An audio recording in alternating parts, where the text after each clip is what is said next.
to see you on this beautiful Boulder day here in Unity. Okay, is there anybody here from another Unity today? Anybody here for the first time? From another universe, maybe? University, universe, anything. If you're here for the first time, keep your hand up because we have a gift for you, a really valuable gift. Okay.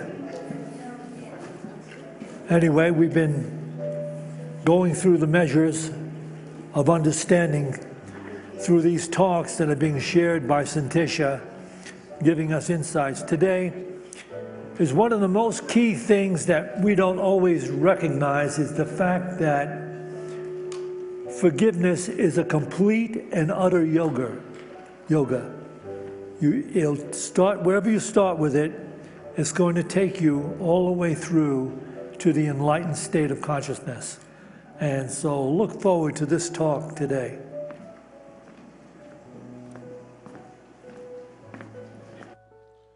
Good morning, everyone. Welcome to Unity of Boulder. Those of you who are joining us here in person and those of you who are joining us online, thank you for hanging out with us. We love it. Got a few quick announcements of upcoming stuff here. The big one is obviously Christmas. We are having two big Christmas shows on Christmas Eve. That is next Sunday. We're having one at noon, and we're having one at 5:30. You can grab your free tickets in the lobby or in the bookstore. You can get them online on our website. We do appreciate if you grab tickets. It kind of lets us kind of keep count and know how many people are coming so we can prepare for it. I have an announcement here by one of our head ushers, you, Mamily. Thank you, Mike, and greetings. We only need a few. 1, 2, 3, maybe 4. What do we need? We need ushers for the Christmas services at 12 and 5:30. And I'm saying only if you want to do it. If you want to help, I'd love it. I'd love it anytime. Thank you. See me in the very front lobby at the end of the service. Thank you. Thank you, you. I did ask her to make that dramatic.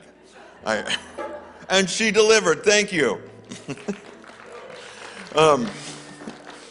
So we have our winter solstice ceremony, celebration this week. In the handouts and all our advertisements, it does say it's this Thursday, the 21st. We're actually going to do it. We changed it. We're actually going to do it this Wednesday night at 8:30 over here in Fellowship Hall. Thursday night's just not going to work. That's when we're having our choir rehearsals for the Christmas show I just spoke of. If the winter solstice is this Wednesday at 8:30 here in Fellowship Hall. Come out for that. You don't have to sign up. You can just come, join, and have fun. Bring a drum if you have one. Next, we have our Wounded Knee Drive. Our gift drive is ending this Tuesday. Actually, no, it's ending this Wednesday at 10 a.m. Up till 10 a.m. we can accept gifts, food donations, warm clothing, anything. If you haven't already, there's a tree right out here in our lobby. It has tags on it, and each one of the tags has a name of a child up at Wounded Knee and their age.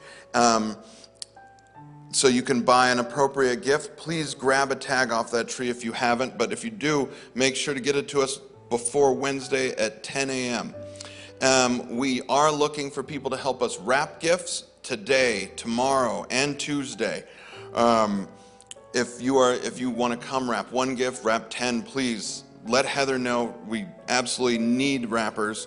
I'm not talking about musical artists. Although I did actually write it in my notes here as rappers, like music rap. Yeah, that's. I wish I could show you. It's really funny up here looking at it. So, but please, if you have anything else to bring to the Wounded Knee Drive, please bring it. Get it to us before Wednesday at 10 a.m. and we will get it in the truck and we will send it on up. All right. Thank you.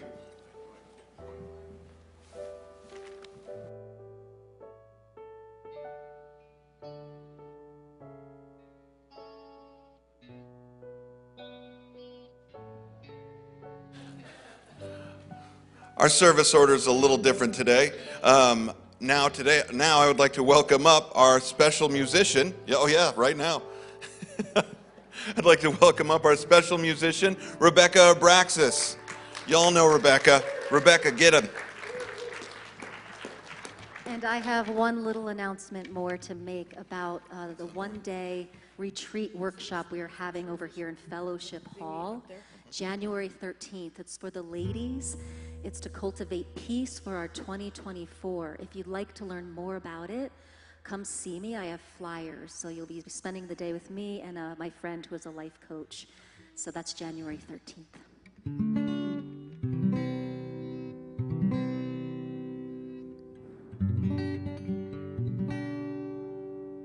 When I think of you, lately I see something new.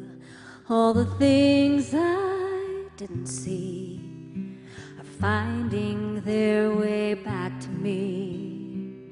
Like the fog that blocks the sea. When it lifts, there's so much beauty.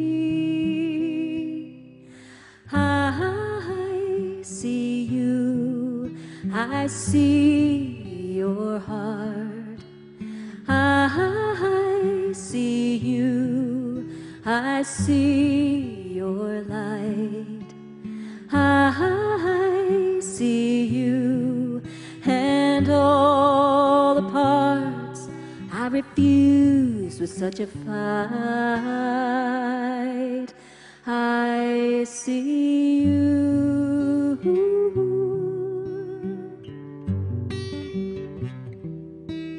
When I think of all I said, all the hurt when I was in the red, all the things that scarred you, I wish I could undo.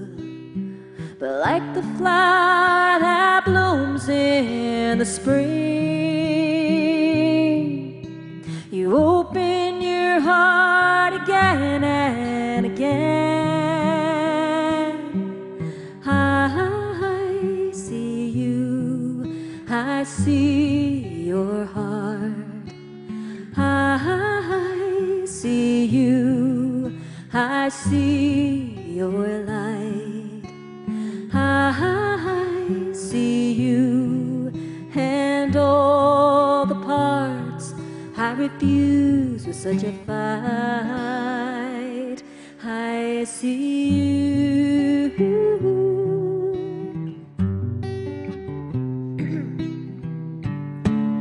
Like the fog that blocks the sea.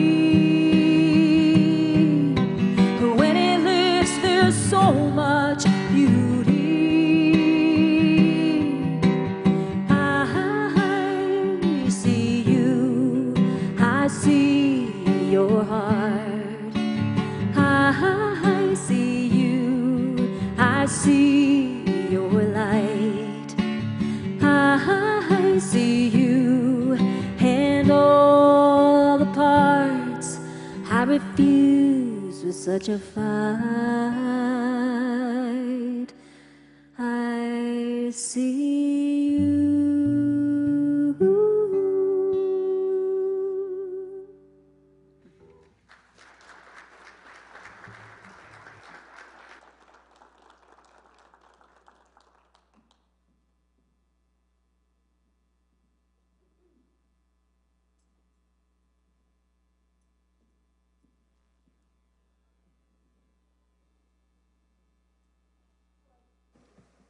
I have the words up there on this song that the choir is going to sing, and we want you to sing, and if you want to stand, you can. Sometimes you can really move and get going and feel it if you just want to stay, but you can sing along with it because the words will be up there, and it's a very simple Christmas song. Okay.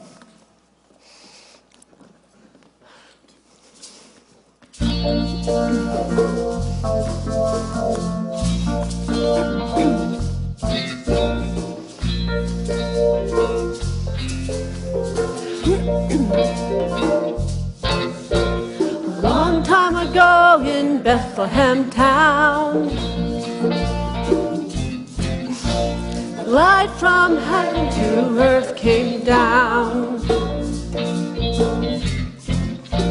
The Son of God was born in a manger. Now we can sing what the angels sang.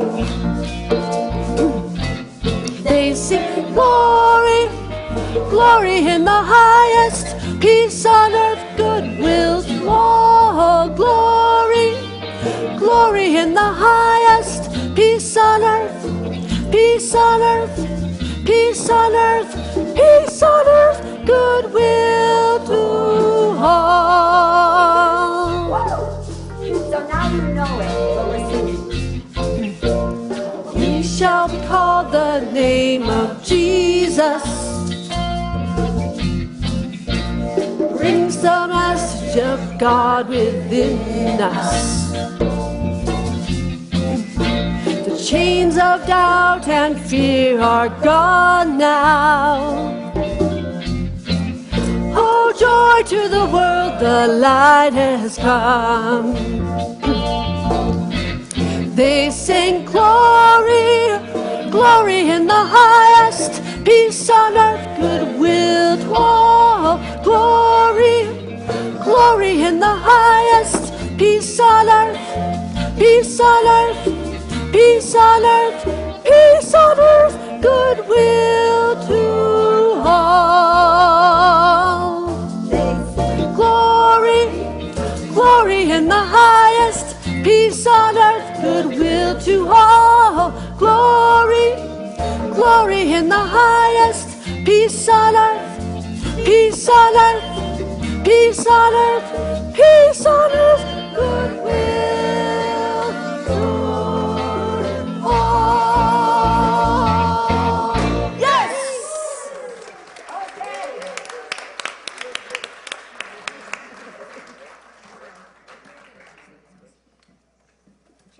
Which way?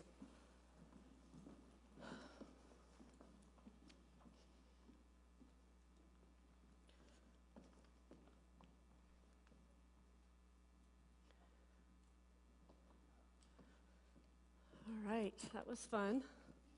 Good way to start the service. There's some singing. So welcome. Good to see you all here. We're heading into the Christmas week, and I hope it's been joyous and peaceful and all those wonderful things we want Christmas to be. I'm surprised that I've had a pretty peaceful Christmas this year, and there's been a lot to do, but I discovered something wonderful in life. With all of the busyness that shows up in the church work at this time of year, it's pretty insane. I mean, it's like everywhere you look, it's something that needs your attention immediately. I haven't fought up against it this year. I've literally just flowed. And I don't have any anxiety like I usually do. And I keep kind of looking at my shoulder, looking for this shadow of this anxiety that's going to come and get me that usually happens at this time of year. And I'm actually feeling the peace of this time. So I might be learning what I'm teaching finally. I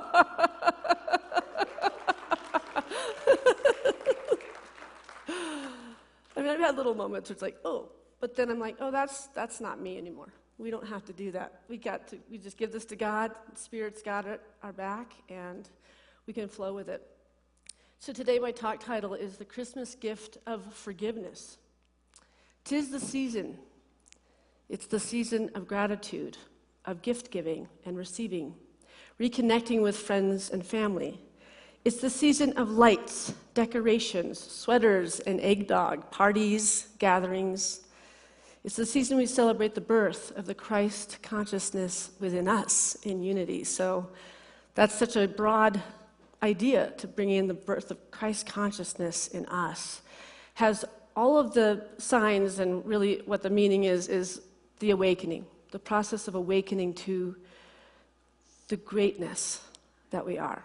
And Christ demonstrated it in such a beautiful way. Such a beautiful way. So it's a time to think about the birth of the Christ within us. And we kind of do it in the same way when it comes to the resurrection of Christ at Easter, right? It's really that. It's an evoking of a new life, And when we think of babies, it's new, it's brand new, it's fresh, it's gorgeous. It's an evoking of the spiritual that's always been innately in us.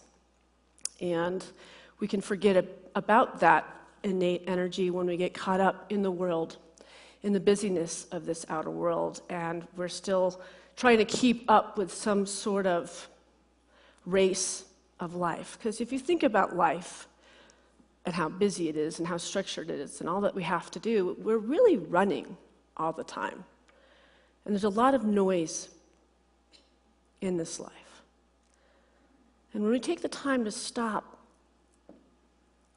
like signing up with this unseen drive of whatever it was it something our parents said we had to fulfill, or is it are you fulfilling it for yourself, or is there some outer something that has driven you to lose your peace in the process, right? Because we don't usually lose our peace if the drive is coming from something innately called, right? When we're feeling anxiety and stress in our life, then we're probably trying to fulfill something for someone else, some other idea that is not resonating in the truth of our being.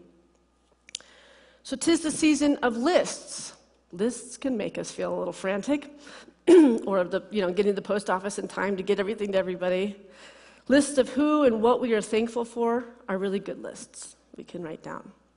We have lists of what presents we are getting and for whom. So we probably don't need another list at this time of year. So I wanted to suggest a gift, one not received from another, but bestowed upon ourselves. A gift that transcends material possessions and outward celebrations. The gift of forgiveness. The gift of forgiveness is often misunderstood as an act of grace offered to someone else that has offended or crossed paths with us in a not so good way. Rather, it is a profoundly generous act of self-love and offers salvation from the limitations these chains have wrapped around our hearts. We tend to feel these things at this time of year, and I think that's why I'm kind of talking about this, is that this season is actually not the greatest season for people that are not in a great place in their beings right now. It can exacerbate the already difficult and challenges that somebody is experiencing. And at the core of a lot of our problems is a lack of forgiveness for others and for ourselves. And I'm always, every week, talking about self-love, self-acceptance, and how important that is to really attain, to really, really like ourselves, to really love ourselves, because when we do, we trust ourselves, and we trust that inner guidance of God. And it's really, to love ourselves is to love God, because we're the essence of God, and if we see something different than that, then we're putting down the very beauty that we are innately, right? The goal is to find more and more of that innate connection. So we tend to think that by merely saying the words, "I forgive you," or "please forgive me," that some magical properties will solve the conflict and heal the wounds. And I think that if you've lived on this planet for any amount of time, we realize that those words fall empty quite a bit. So let's consider the words of Jesus in Matthew 18:21. Then Peter came to Jesus and asked, "Lord, how many times shall I forgive my brother or sister if they sin against me?" Which in Unity, sin just refers to error. Somebody's come up short. Somebody's made a mistake, right? But sin is like so damnation and weird. We do everything metaphysically in Unity. Here we go. So then Peter came to Jesus and asked, "Lord, how many times shall I forgive my brother and sister if they have done something against me? Up to 7 times?" Jesus answered, I tell you, not 7 times, but 77 times. So I guess that means we have to really lead from a state of forgiveness, because when you really understand forgiveness, in the Bible it says, don't point out the speck in someone else's eye when you have a log jam in your own. So often we think we really perceive life correctly for ourselves and others. And this is where the misjudgments come from, where we mess up this beautiful thing we call co-creating with one another, right? We can't really know the experience of another. We can't. They always say you have to walk 100 miles in somebody's moccasins to understand what they have been through, right? So we can only really adjust our own consciousness and what we share in this life. And when people are coming up short or sinning or, they're just coming underneath what your expectations are, we start to learn how to be compassionate to the not knowing what they've been through, but why they attack or why they say awful things that crush other people, or because something's been victimized in that soul. And so you learn to observe people's actions, but you don't take them on yourself, because you can only let that hurt you if you believe in the wording that they're sharing with you or their actions. When we love ourselves and truly accept who we are, those words really don't hurt you. They roll off of you because you know your truth. So therefore, we're better advocates to help them come back to their wholeness. This is such an important thing, and I talked on this topic from a very deep study in the process of forgiveness. I have been through a relationship that was 11 years of the most toxic, most awful, demeaning, deliberate hurting of another person with children in tow. And I still get to interact with this person every day. And even when I was in it, I was not volatile, I didn't respond. I just kept trying to work on myself and become better and better and better and better. And then at some point you realize, I might kill myself here emotionally, physically, mentally, if I keep subserving to something that is so out of balance of the spiritual enlightened soul that you are, right? But that doesn't mean you don't still forgive this person. This person is hurting that could mirror such vile energies in this world. And I have deep compassion for this person, but I'm so proud of myself that I got out of it. The pride I have in who I am, that I listened to that voice and said, my children need to be raised by somebody whole. So these words about having to forgive 77 times, I've gotten to forgive 7,777 times and counting, okay? These words remind us that forgiveness is not a simple act of accounting, but an all-encompassing act of compassion. Here in Unity, we believe in the interconnectedness of all beings.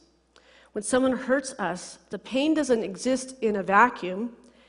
It becomes an energy trapped within us, physically, mentally, and emotionally, if we are not healed or whole. It can take the energetic form of an illness, or of a deep anger, or resentment, or sadness, blocking the flow of love and joy in our lives.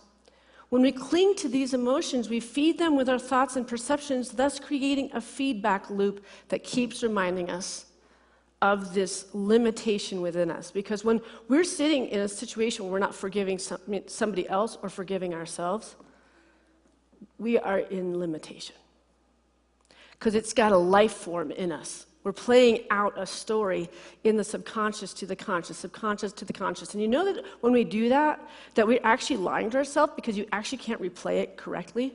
So we deepen the cut and we deepen the cut. Every time the brain is going over that story, it actually gets worse and worse. So that story you're talking about from 7 years old, 10 years old, 15 years old, 20 years old, every time you've told that story to somebody else or to yourself, you've actually deepened the cut more and more and more. So now you're just actually telling a story that's actually completely not even true.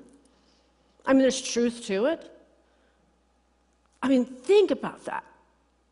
And so many people walk through their lives with that story dictating and creating the outer picture of their lives, right? So, and I have close people in my life that still tell that story. And I always say, does that story empower you? Because in the end, I mean, I know we want compassion, and if we're victims of situations, we want to tell our story, but at some point, the healing is never going to come from that person that you're talking about that cut you. It's always going to be between you and God. You have to do the work. And so in the end, we're really having to forgive ourselves for allowing ourselves to keep bullying ourselves about a story that no longer exists. Ooh. So the core of most forgiving, it has to be a forgiveness towards ourselves, that we keep replaying this limitation. And so therefore keep creating an outer picture in our life that reflects that that story is true and why we're a victim of it. Right? We don't need to be searching for why we are limited, because you'll always be proven that you are. And when we live in a place of a lack of forgiveness for others and self, you will create an outer situation for more and more people that you have to forgive. It's a bummer. Like, you know, in unity, they say unity is the easiest spiritual path. It's actually the hardest spiritual path. You know why? Because you're held accountable for absolutely everything you do in mind, body, and spirit. There is no getting some extra favor from God by praying in a certain way or doing your rosary or, you know, whatever it is. It's being divinely awake to your part in all of it. And when you can stop from that rat race where we're going, we stop and we turn around, we face ourselves. And we deepen and fall into this heart, this beautiful heart that might have been broken many times by others, and I'm sorry for that. But the truth is, the greatest, most awakened people that you'll ever meet are the ones that have been the most broken. They've had to heal themselves with God.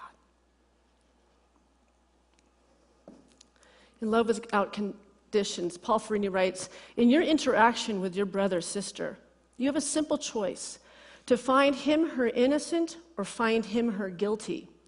This choice occurs over and over again, every day, every hour, every moment. Thought by thought, you imprison your brother or sister or release them.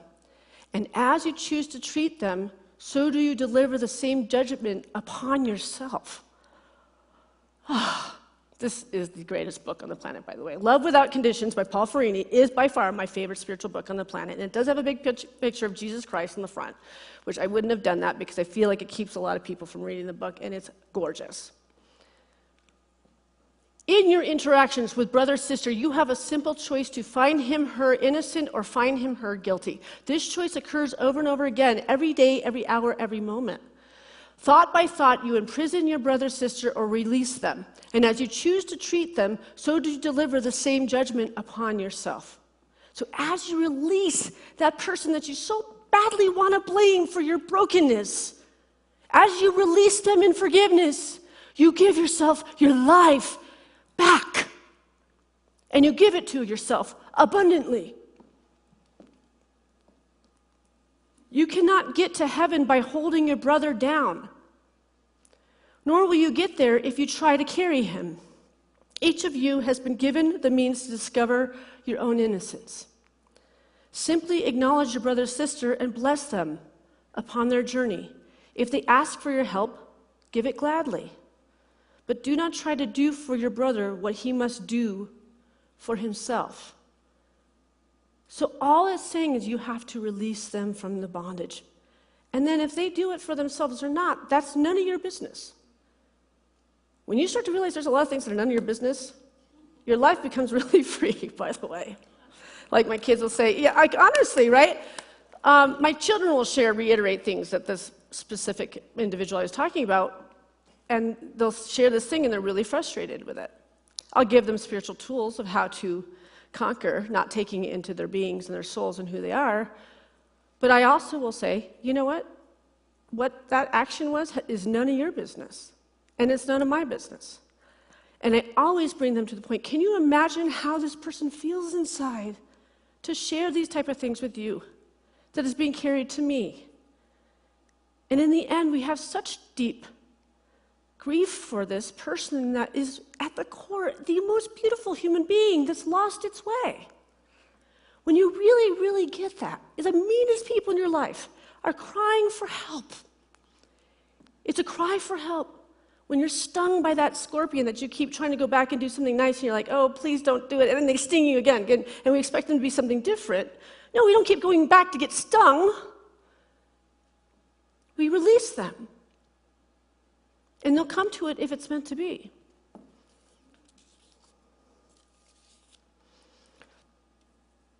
So I've been watching, let's see here. So when we stop running and we force ourselves to stop and turn around, what is happening within you? Like, it's a really good way to just really look at yourself right now. Like, you can really measure where you're at on a scale from 0 to 10. Are you feeling kind of empty, feeling alone? Are you feeling, or are you feeling really glorious and really like basking in this divine love and experiencing life's unfoldment in the most incredible way? And it can be at 2, 3, 5, 10. Nothing frees us like forgiveness. So I've been watching The Crown, and I know I'm behind, so probably most of you have watched it, but I just started it a few months ago. And I think I'm like in the 4th or 5th season, and it's really a great show. I mean, unbelievable acting, and it's written incredible, and it's like watching a movie, each episode. It's outrageous. But there's a scene, it's on Netflix right now, it actually just landed, that's how I ended up finding it. So there is a scene where after years of miserable marriage between Prince Charles and Princess Diana, they finally come to an agreement and a settlement to move forward with a divorce. This very public display of Charles' affair with Camilla from before they were even together, and the Queen made them get married. I mean, it was just really, there's some ugly things about the situation. This very public display of Charles' affair with Camilla from even before the marriage with Princess Diana were married, and a very isolated and lonely Princess Diana are finally going to be freed from a marriage that was no longer serving either one of them. In the scene, Prince Charles has been told that his divorce is finalized, and you're watching the cheers of champagne with his divorce lawyers and counsel in this slow-motion portrayal of Prince Charles. And his phony outer smile with this look of pure anguish within his being. This divorce that he so wanted and begged his mom for was eating him up. When he really gets to the goal of a divorce he was so fighting for, doesn't bring him the peace and happiness he was seeking. You see him the next morning showing up to Princess Diana's estate, and she sees him driving up the drive, which he never visited her at her house.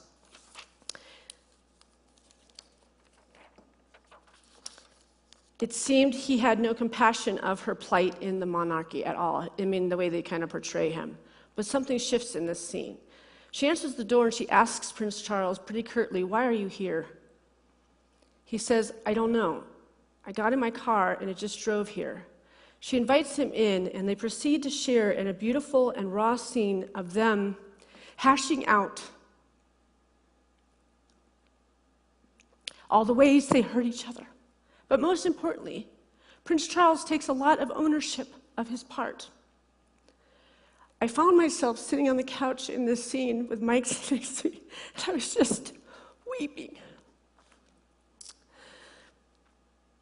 for that pure chance to have ever had that conversation where somebody owned the responsibility. So I understand how much we would love that person that tore your soul out of you and destroyed you, saying, "I am sorry."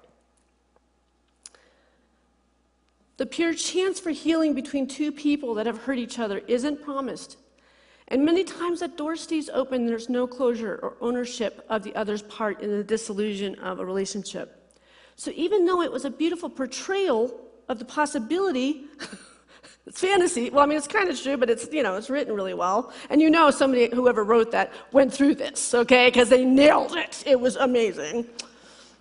And there's no closure or ownership of the other's part in the dissolution of the relationship. So even though it was a beautiful portrayal of the possibility of healing and forgiveness to happen between two people, this part sometimes, and most times, has to be taken up within one's own self as a grace between Source, God, and ourselves.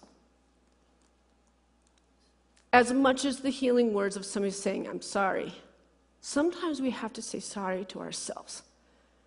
Look at what brought that person into your life. How you probably were warned spiritually and something didn't feel right, man, because I had that. I had every flag come up to me. But there was just something, it was soulmate levels of something that made me stay. And I know, like I was saying about Mateus last week, he's saying when you get pushed up against the hard stuff, that's what grows you. I needed that relationship to heal me. It healed me of a lot of stuff I came in soul-wise with.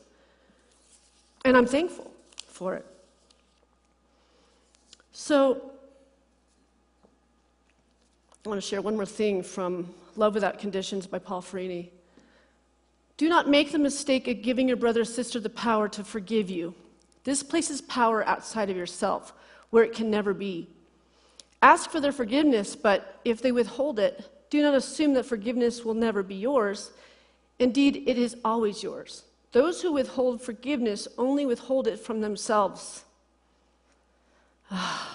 There it is. There it is, or vice versa.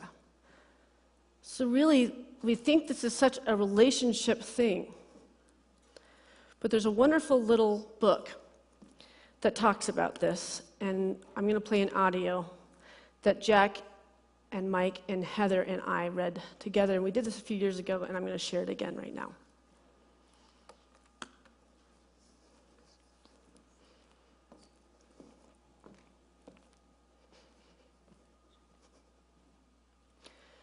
It will happen.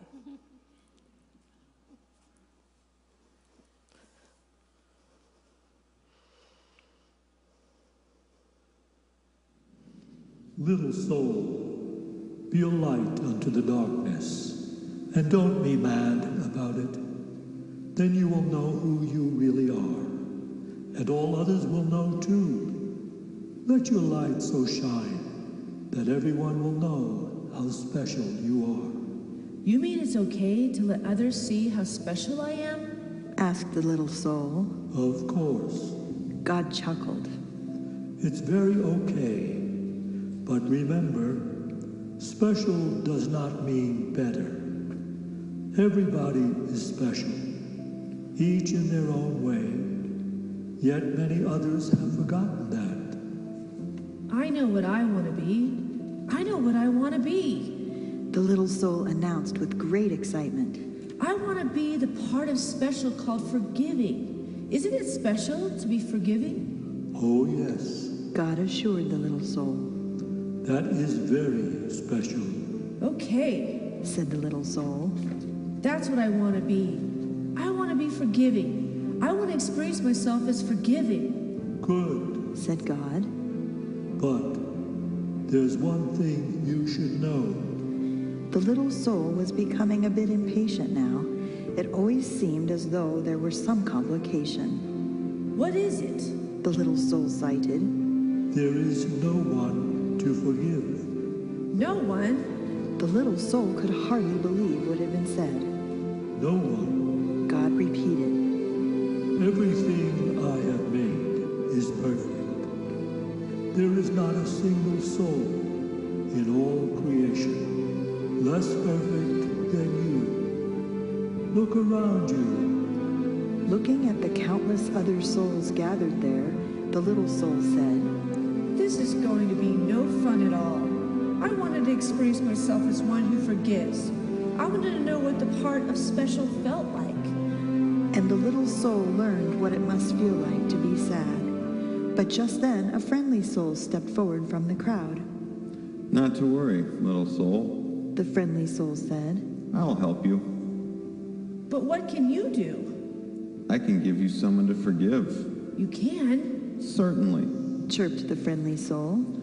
I can come into your next lifetime and do something for you to forgive. But why would you do that? The little soul asked. You are a being of such utter perfection. You who vibrate with such a speed that it creates a light so bright that I can hardly gaze upon you. What could cause you to want to slow down your vibration to such a speed that your bright light would become dark and dense, to come into my life and make yourself so heavy that you could do this bad thing? Simply, the friendly soul said. I would do it because I love you. Don't be so amazed, said the friendly soul. You have done the same thing for me. Don't you remember? Oh, we have danced together, you and I, many lifetimes. Through eons and across all the ages, we have danced. Across all time and in many places, we have played together. You just don't remember. We have been the up and the down of it, and the left and the right of it, and so... The friendly soul explained a little further. I will come into your next lifetime and be the bad one. This time, I will do something really terrible, and then you can experience yourself as the one who forgives. I will have to slow down my vibration and become very heavy to do this not-so-nice thing.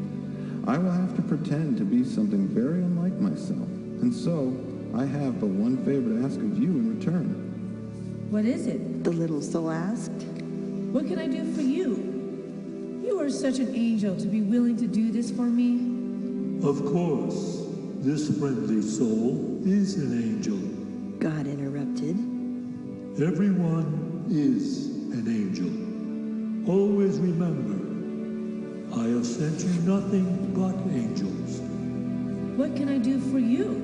The little soul asked again. In the moment that I strike you and smite you, The friendly soul replied.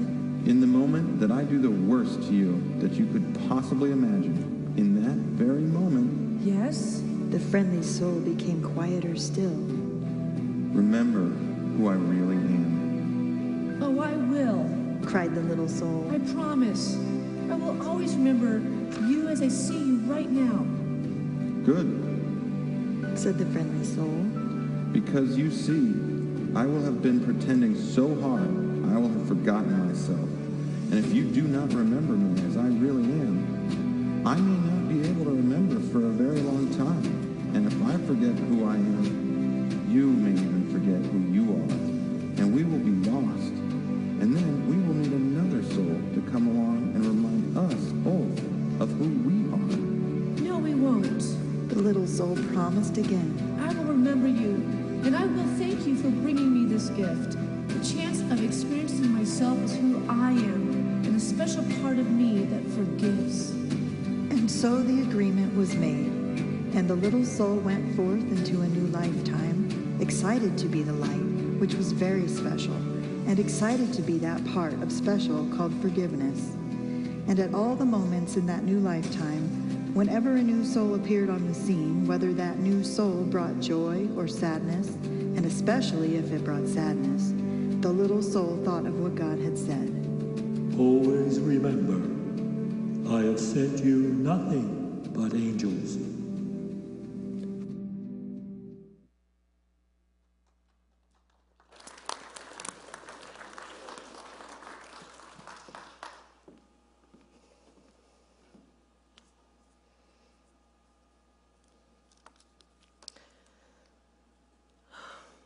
I was writing this sermon with a friend of mine because he said I should talk about forgiveness this week. And I was like, I couldn't relate with the word forgiveness. It was weird. And I realized sometimes I get stuck in ruts and I kind of speak on the same thing. I was like, I don't know if I can visit forgiveness. I don't really have anything that I tend to write talks on things that of stuff I'm facing because it makes it more honest, you know. And then I left our conversation. I was like, oh, I can relate with forgiveness. I just realized I haven't had to go there for such a long time. The idea that somebody could come in to be the person that's going to play that out for us to learn how to forgive. Could be a parent. It could be a child of ours. It could be a partner. But we really, really don't learn who we are through only light. We don't. We don't grow our souls in only the goodness. If you really look back when you've transformed into, we've gone into the part where we become the butterfly, and then we go back to the caterpillar. It's like that whole process. We do it all of the time. But when we go into that quiet time where we're kind of hiding out, something's going really, really badly, and then we learn something new about ourselves, and we become the butterfly. It's these type of people that come into our life that usually help us discover more and more of the beauty and the power that lives within us. So, forgiveness isn't a one-way street. When you ask for forgiveness, you are not seeking absolution, but offering a chance for the other to release their own emotional blockages. And again, we don't have to do it, but if we're willing to really work with people, especially people that we love and we really want to heal our relationships, then we have to be able to forgive each other. And we also have to be able to take ownership when we've hurt somebody. We've got to be able to say sorry. Sorry with action behind it, and you'll do something better, and you do it. Those are the relationships that last. The ones where you realize you make a mistake, you own the mistake, and you commit to doing something different, and you do something different. Those are the people you travel with forever, in a lifetime. And you know those people in your life that were willing to do that with you. You do the dance. You're growing each other. If you're with people that are stagnating and they're way back here and you're here, that doesn't work because you're lowering your frequency to be around that energy. All this is about frequencies too. And what are we offering to ourselves and other? This act of release is the surrender of the negativity. By choosing to forgive, we shift our source from the stagnant pool of anger and resentment to the vibrant flow of love and joy. We affirm our own worth, reaffirming to ourselves that we are not defined by the hurts of the past, but by the light and love we choose to initiate and cultivate in the present, in spite of the past. The journey of forgiveness is not always easy. There will be moments of doubt, of anger, resurfacing, of the temptation to grab a hold of those feelings once more. They become comfortable, normal, but remember, forgiveness is a practice, that with each step, however small, we move towards a lighter heart, a clearer mind, and a life filled with the blessings of love and connection. I love you guys. You are awesome.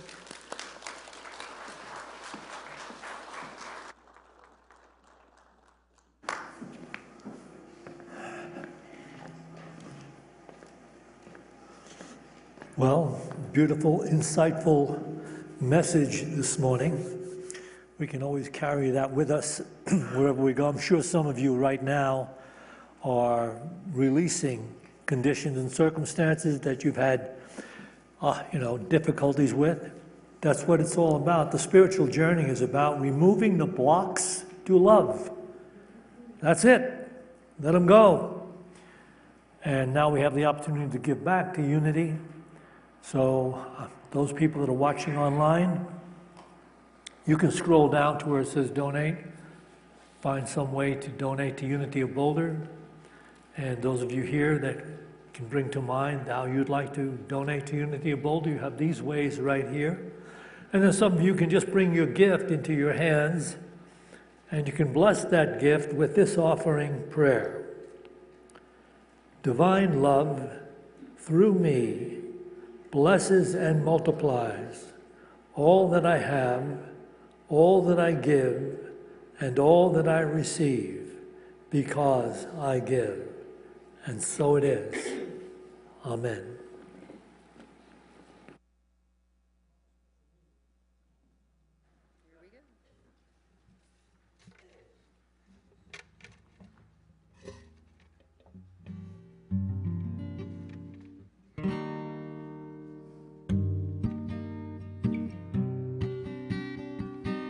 And there's nothing left to do,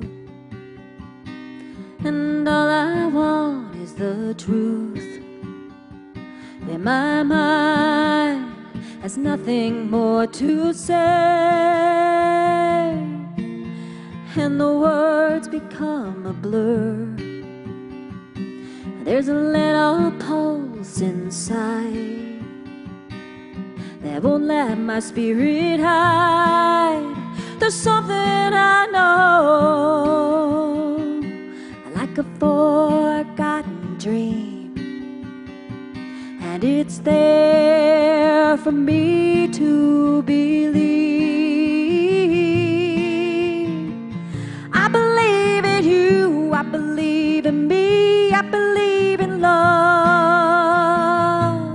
I believe in you, I believe in me, I believe in love. And I believe in what what's to come.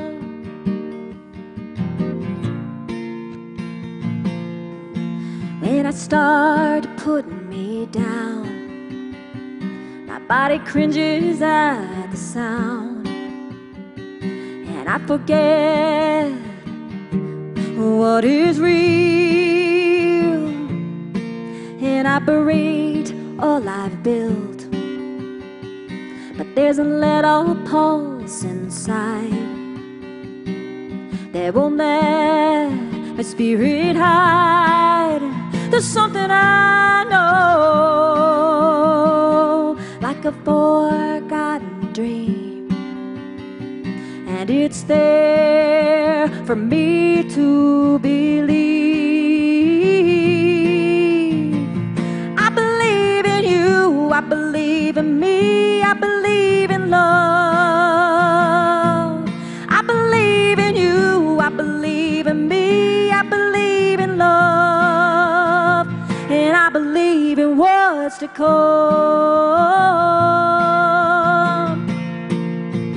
I'm not scared anymore, I'm not looking back again. The time is now, and I believe.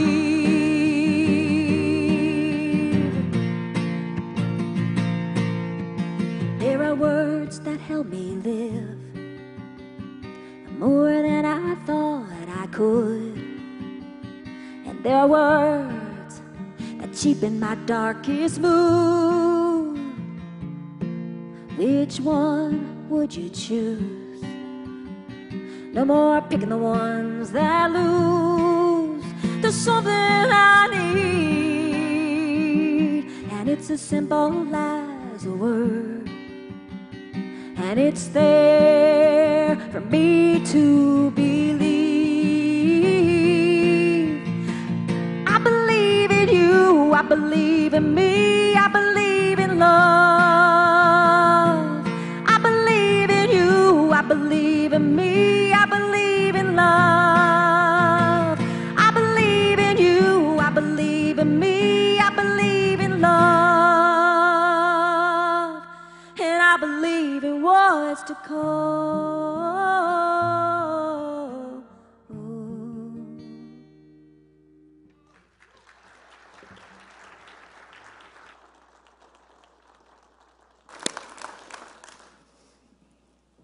Beautiful. I love that song. It always gets stuck in my head when you perform that number. It's awesome.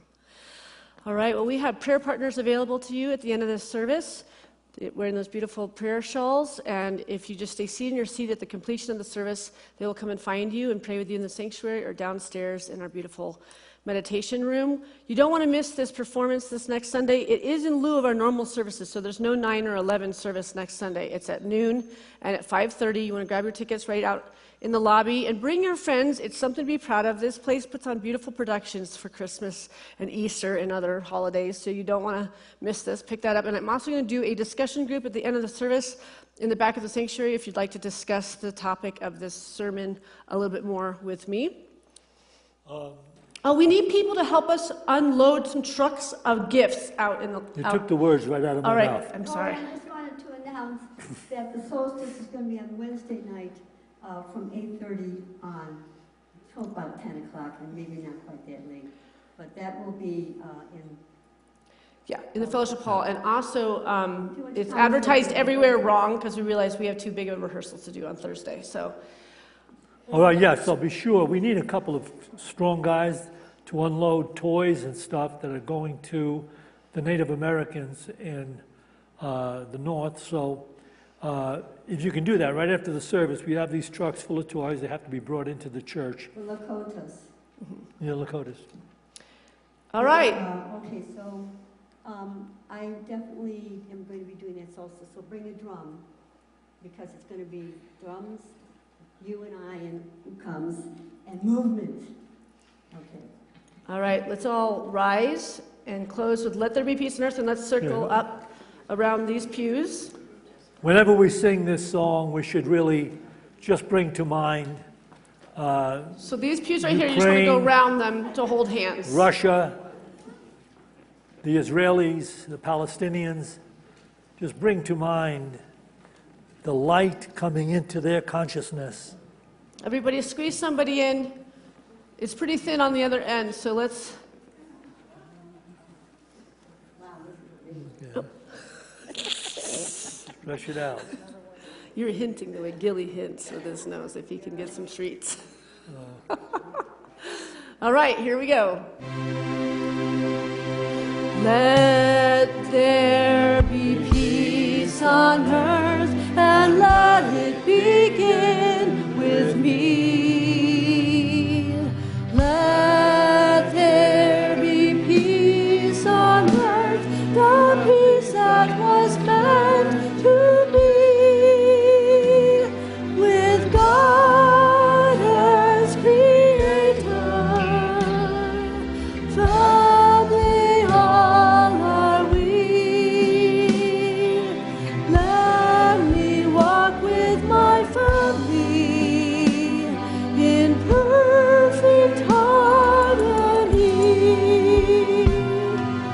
Let peace begin with me. Let this be the moment now. With every step I take, let this be my joyous vow, to take each moment and live each moment in peace eternally. Let there be peace on earth, and let it begin with me.